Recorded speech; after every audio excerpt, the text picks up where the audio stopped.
დიახ, ლიზა, ზვიად ნოზაძე ბრალდებული, რომელსაც პროკურატურა ედავება მკვლელობას და ორი პოლიციელის დაჭრას სასამართლოს ხდომაზე ამტკიცებდა, რომ ფრაგმენტულად ახსოვს მიმდინარე სისხლიანი მოვლენები.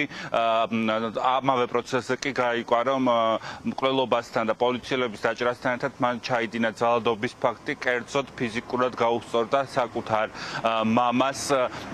გარდა ამისა, პროკურატურა ითხოვდა პატიმრობას და პროკურატურის შუამდგომლობა დაკმაყოფილდა და მოსამართლემ ბრალდებული გაუშვა წინასწარ პატიმრობაში.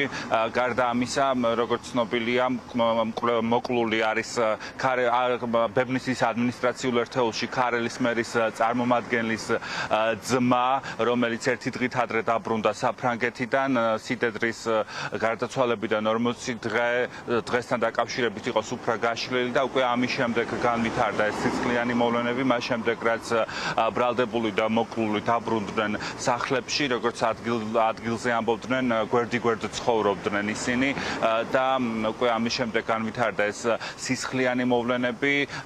თავდაპირველად ადგილობრივები ამბობდნენ, რომ რაიმე ტიპის წინაპირობა და დაპირისპირება არ ყოფილა, თუმცა პროკურატურის მასალებიდან ირკვევა, რომ ამ სისხლიან დაპირისპირებას წინ უძღოდა ურთიერთშელაპარაკება და ბრალდებულმა ზვიად ნოზაძემ შურისძიების მოტივით ჩაიდინა აღნიშნული დანაშაული. ბრალდების ვალიერდება დამამძიმებელი გარემოებაში განზრახველობის ფაქტზე, ასევე პოლიციელების სიცოცხლის მოსპობის მცდელობაში, პოლიციელის ავტომანქანაზე თავდასხმასა და ოჯახში ძალადობის ფაქტთან დაკავშირებით.